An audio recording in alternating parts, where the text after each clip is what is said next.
Vampire's Kiss from 1989. This is a truly unhinged, eternally memed, starring a very young, early in his career, Nic Cage. For the amount of internet jokes and memes that this movie has generated, I always looked at it as being a very over-the-top Nic Cage performance in an otherwise forgettable movie. So it's time for me to find out if that's actually the case. In Vampire's Kiss, we follow Nic Cage. His name is Peter Lowe. He is portraying himself as this successful single man in New York City. The movie opens with him in his psychiatrist's office talking in this incredibly weird accent. The first giveaway that this movie is going to be crazy. I'm going to do my best to try and talk in the way that he does because I'm not really sure what this accent is. I don't know where it derives from. I can't quite place it. But it's something kind of like this.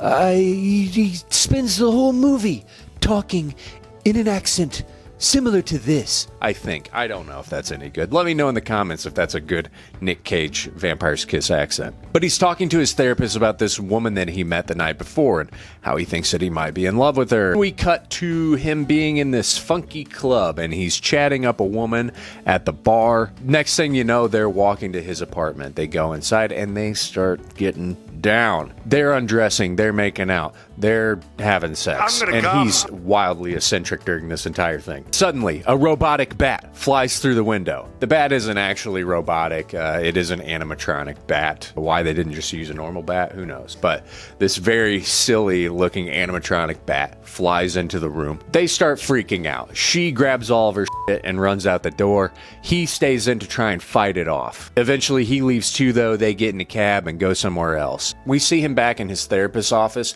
talking to her about this encounter and meeting this woman and this bat that flew in and how this bat really kind of turned him on. Cut to Peter at his workplace where he is some kind of manager. I was a little lost on exactly what he does there, but he seems to be kind of the head honcho, at least in his department. Something to do with contracts. This is where we are introduced to Alva. Alva is a sweet woman who works for Peter, and Peter treats her like absolute dog shit.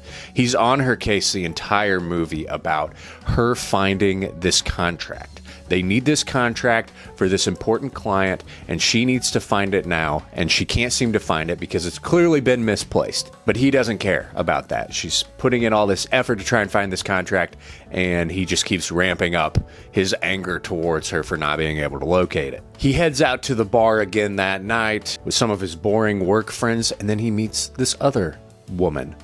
Very nice looking lady, curly hair, red lipstick, and somehow this woman is attracted to him. They head on back to his crib, they bang, and then she bites him on the neck. She's a vampire. She starts sucking his blood. Next morning, he gets out of bed. He's getting breakfast ready, making coffee for somebody, because he's having a conversation with someone. We don't see them in the room. He sits down on the bed, turns out, talking to nobody. Guy is clearly starting to lose his mind. I mean, he did get bit by a vampire the night before, so maybe that kind of makes a little bit of sense. He's at an art gallery with the girl that he met that wasn't a vampire, but the whole time he just seems like he couldn't care less to be there. His mind is elsewhere, and he's looking for a way to leave, so he says, "I've got to take a piss." Walks off, walks out a side door, leaves her there. She calls him up. She's super pissed and just like, yeah, f*** you, dude. He's back in his therapist's office. She's talking to him about the bat incident, and he's looking at her like, I don't know what you're talking about. There's no bat. I think I was just super horny that night. just awesome. He goes to a diner that night and just starts having a wild fit. He's yelling at people, doing all kinds of wacky shit. He goes to this brownstone. There's mimes outside. He calls up Jackie and is like, hey, can you come meet me? And I was so confused. I'm like, where the hell is he at? Back in his apartment, somebody knocks on the door. He goes to answer it. Nobody's there. What the hell's going on? Then he has this wild fit in his chair. Vampire lady shows up again and he follows her around like a lost little puppy. He gets bit again. Jackie, she's waiting in a bar, someplace that they agreed to meet. He doesn't show up. She's fucking pissed. The anger and the violence towards Alva at work starts to ramp up more and more. He's jumping on desks. He's chasing her around. He even chases her into the women's bathroom. Then kind of comes to his senses like, I'm so sorry. And he backs off. She's like, what the f*** is this dude's deal? Jackie writes a note for him saying like, hey, stay out of my life. Keep away from me. He just totally loses it. He's talking to his shrink about filing contracts. And she starts explaining like, maybe somebody misfiled this contract that you're getting on your employee about not being able to find. This is the classic meme I think all of us have seen of him just going crazy, talking about how he's never misfiled anything. I've never misfiled anything before. Not once, not one time. And he goes on this big long rant. He says the whole alphabet. It is just wild. His performance in this is just iconic. I gotta say, it's incredible. The amount of just effort and energy he is putting into every single second that he's on screen is astounding. We see that he is starting to wear shades around the office. He must be developing some kind of light sensitivity, right? He must be turning into a vampire. Alva then approaches him and is like, sir, I cannot realistically do this. Like, your expectations are insane. I cannot find this thing. I'd like to just work on something else. Can you put somebody else on it? And he goes on this long thing looking like a complete lunatic at her, saying like, no, you're going to be on this. You know why? Because it's the worst job ever. And I want you to have to do the worst job. I want this place to be a nightmare for you to have to come into every day, which is just, God, what a psycho. The whole movie succeeds on Nic Cage's performance. And it's scenes like this where I'm just wondering to myself, like, is he an idiot and completely insane, or is he a genius? Because this is so entertaining. I am captivated by what is happening. Vampire lady shows up again. She's saying something about how you love me, don't you? You just gotta say it. You love me. He's like, I do. And she has herself another little suck on his neck. He starts looking in the mirror like a crazy person. I loved any time he looks in a mirror. It's great. He finds a cockroach and eats it. I'm not really sure what that's about. Alva calls in sick that day. Peter finds Alva's address and goes to her house. He takes a taxi to her house. He's acting very normal at this time. He's like, I'm sorry. I don't know what's gotten into me. I've been acting like a crazy person. I just need you to come in. It's not a big deal.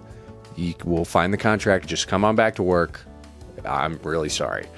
And she stupidly believes him. They get into the cab, and on the way there, that's all out the window. All of his manipulation tactic to get her in the taxi worked, and he just starts acting like a freak again. As they're driving by, she sees this mechanic shop, and she says, hey, my brother works there. Can we stop? I had to drop something off to him.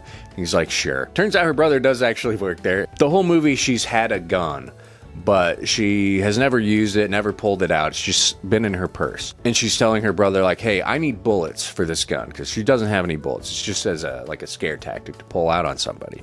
She's like, I need some real bullets. I might have to shoot this motherfucker. He's like, just take these blanks and use those. That should scare him enough. Once they get back into the office, he starts acting super aggressive and very unchill towards her. This is where things start to get a little fucked up. He's in the bathroom, he's looking in all the mirrors, but he's freaking out, acting like he can't see his shadow, like he's just losing it. He's becoming more and more convinced that he's turning into a vampire at this point. Alva is there, working incredibly late, looking for this stupid file. He's there, and his vampire lady is there, sucking him off in his office. Sucking him off, God. Alva then finds the file. This is great. The madness might stop, right? She goes in, she says, hey, sir, I found that file. And he's like, too late. You took too damn long. And he starts chasing her again. It gets pretty dark around this time. She pulls the gun on him, and he's like, I don't even care. Shoot me, please. Please shoot me. If you don't shoot me, I will fire you. Shoot me. And she just won't do it. Then he really goes all in on the assaulting here. After all of this, he picks up the gun and puts it in his mouth in an attempt to blow his brains out. But because it's blanks, every time he pulls the trigger, nothing happens. This is further solidifying in his mind that he is, in fact, turning into a vampire. He can't kill himself. No one can kill him. What's he gonna do? And he starts doing this wild sobbing. He literally is screaming, boo-hoo! It's great. I loved this. He runs out into the street yelling, "I'm a vampire." He goes back to his apartment and he trashes it. He has done this so many times throughout the movie. This is just a thing he does. He just loves destroying his apartment. He turns his apartment into this kind of vampire depression den. He creates a coffin out of the couch. It's actually very cool looking how he does all this. Like, I liked it. It was a fun little detail of the couch hinging and moving up, and that's how he sleeps underneath it. When you see him sleeping underneath it, you see his feet, his arms. It's great. I really like that a lot. Peter's back in his apartment, biting on pillows for practice. You know, he's ramping himself up to have to actually start biting people and sucking their blood. He goes to a store and tries to buy some fake vampire teeth. The first pair that he picks up are more realistic. They look pretty good, and he's like, "How much are these?" And the guy tells him, he's like, "Oh, I can't afford that." He's like, "Oh, well, maybe you can try these cheaper pair." And I mean, he gives him just the cliche plastic vampire teeth. He goes outside, he puts them in, and as soon as he puts them in, he like transforms, I guess, in his mind, and he starts crawling around. It's great. He starts acting like a complete freak. He starts chasing pigeons around. He actually catches one and eats it. Feathers are all over his apartment. He's got blood all over his mouth. He sleeps all day. He wakes up the next night to go back out into the streets and just be weird. Granted, this is New York City. I would imagine that there's quite a few dudes out on the street every night thinking that they're vampires. This doesn't seem like something that would be that weird. He goes to a dance club and he is walking through it looking like Nosferatu. One of my favorite scenes in the whole movie. I thought this was hilarious. And now every time I see it, I just start laughing. The face that he is making, the way the fake teeth are coming out of his mouth, it's amazing. It is amazing. He meets a blonde woman in the back and she's doing some booger sugar, and he kind of starts cuddling up to her and she's digging his vibe. He's very weird, but he's kind of funny, right? And then out of nowhere, he just bites her in the neck and it gets pretty gruesome. He ends up, I think, killing her, and he's got blood all over him. Vampire woman shows up and she's like, "Dude, what the fuck are you doing? You are so pathetic." And he's like, "No, I'm a vampire just like you." She's like, "No, you're not." She reveals to him that she actually has a new guy, a new Joe. He has a total meltdown over this. He's puking all over the floor. He sees her in the crowd and approaches her, and it's at this point where I was a little like, I don't know if this is the real girl that was never a vampire or if she actually is a vampire, but she's changed and is pretending to be a normal person. But they have a little tiff, and then he gets carried out of there. He's acting just insane. Sunrise is starting to come, and he is freaking out because when that sunlight hits him, he's gonna die. She comes to her brother. She's losing it. She's bawling. He's like, "What the hell is wrong?" He knows something very serious is up. He's gonna have to step in. He finds some pallets of wood and breaks a piece off, starts walking around asking people if they'll just kill him, like stake him through the heart with this piece of wood. He is looking so insane at this point. Blood all over his mouth. He's so disheveled and just walking like a zombie. Fantastic. He starts talking to this, I don't really know what it is. We'll call it a banister. I'm not really sure, but it's an inanimate object. He's talking to it, mumbling in real life. But in his brain, he thinks he's back in his therapist's office and they're having a conversation. She talks about how she has this other patient that she thinks would be great for him. And they meet, and she is the perfect woman for him. Obviously, they agree on everything. In reality, he's mumbling with blood all over himself to a banister. He returns back to his apartment, heads back into his couch coffin. Alva's brother breaks in. Bro picks up the wooden pallet stake, lifts up the couch coffin, shoves it right through his chest, kills him.